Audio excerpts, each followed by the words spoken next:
Welcome to செந்திபாஸ் channel. இன்றைக்கி வீடியோவில் வாழைப்பூ வடை எப்படி செய்கிறதுன்னு பார்க்கலாம்.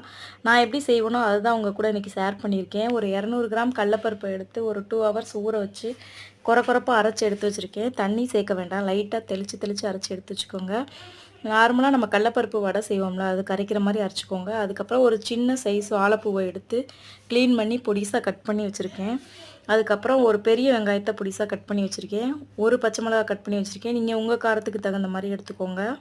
அதுக்கப்புறம் கருவேப்பிலை, மல்லி இலை, சோம்பு கொஞ்சம் போட்டுக்கோங்க. அதுக்கப்புறம் 4-5 பல் பூண்டை தட்டி வச்சுருக்கேன். பெருங்காயத்தூள், 2 ஸ்பூன் பச்சரிசி மாவு கலந்து வச்சுருக்கேன். அதுக்கப்புறம் தேவையான அளவு உப்பு, இது எல்லாத்தையும் சேர்த்து நல்லா கலந்துக்கோங்க. நல்லா எல்லாத்தையும் ஒன்றா சேர்த்து கலந்துக்கோங்க. இது எண்ணெய் குடிக்கும் அப்படின்னு சொல்லிட்டுலாம் நீங்கள் பயப்படவே தேவையில்லை. நிச்சயமாக சொல்கிறேன், இது எண்ணெயெல்லாம் குடிக்காது. நல்லா சூப்பராக மொறுமொறுப்பாக நல்லாவே வரும். எண்ணெயெல்லாம் குடிக்காது. நீங்கள் இதே மெத்தடில் ட்ரை பண்ணுங்கள். கண்டிப்பாக இதை நீங்கள் ஃப்ரீ டைமில் இருக்கும்போது இதை கண்டிப்பாக ட்ரை பண்ணி பார்த்துட்டு எனக்கு கமெண்ட்ஸில் ஷேர் பண்ணுங்கள். குழந்தைங்கள்லாம் இந்த வாழைப்பூ பொரியல், வாழைப்பூ பருப்பு கூட்டு இதெல்லாம் சாப்பிட மாட்டாங்க. அப்படி இருக்கிற குழந்தைங்களுக்கு நீங்கள் கண்டிப்பாக வடை செஞ்சு கொடுங்க. கண்டிப்பாக சாப்பிடுவாங்க. ரொம்பவே பிடிக்கும் அவங்களுக்குலாம் இந்த வாழைப்பூ வடை. டேஸ்ட்டு ரொம்பவே சூப்பராக இருக்கும். கொஞ்சம் கூட துவப்பு தெரியவே தெரியாது. அது மாதிரி எண்ணெயுமே குடிக்காது. நல்லாயிருக்கும் வடை மொறுமொறுப்பாக. கண்டிப்பாக ட்ரை பண்ணி பாருங்கள். இப்போ ஆயில் சட்டியில் சேர்த்துட்டு நல்லா எண்ணெயை காய வச்சுக்கலாம். லைட்டாக தண்ணியை தொட்டுட்டு அப்படியே வடையை போட்டு எடுங்க. நீங்கள் வடை மாதிரி கூட போடலாம், இல்லைனா நீங்கள் பக்கோடா மாதிரி கூட தூள் தூளாக போடுறனா கூட போட்டுக்கலாம்.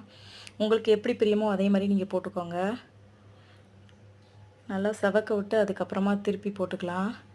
நல்லா 2 பக்கமும் திருப்பி போட்டு நல்லா வடை செவந்து வந்ததுக்கப்புறம் எடுங்க. ரொம்பவே சூப்பராக இருக்கும் இந்த வாழைப்பூ வடை. கண்டிப்பாக ட்ரை பண்ணி பாருங்கள். இப்போ நல்லா செவந்துருச்சு வடை. நானும் திருப்பி போட்டு தான் எடுத்துருந்தேன். நல்லா மொறுமொறுப்பாக வந்துருந்துச்சு. நீங்கள் கண்டிப்பாக ட்ரை பண்ணுங்கள். எல்லாத்தையுமே பொடிசாக கட் பண்ணிக்கோங்க. வெங்காயம், வாழைப்பூ எல்லாத்தையும் நல்லா பொடிசாகவே கட் பண்ணியிருக்கோங்க. குழந்தைங்களுக்குலாம் தெரியவே தெரியாது இது வாழைப்பூ வடை. நீங்கள் சொன்னால் மட்டுமே தான் தெரியும். கடலப்பருப்பு வடை மாதிரியே தான் இருக்கும்.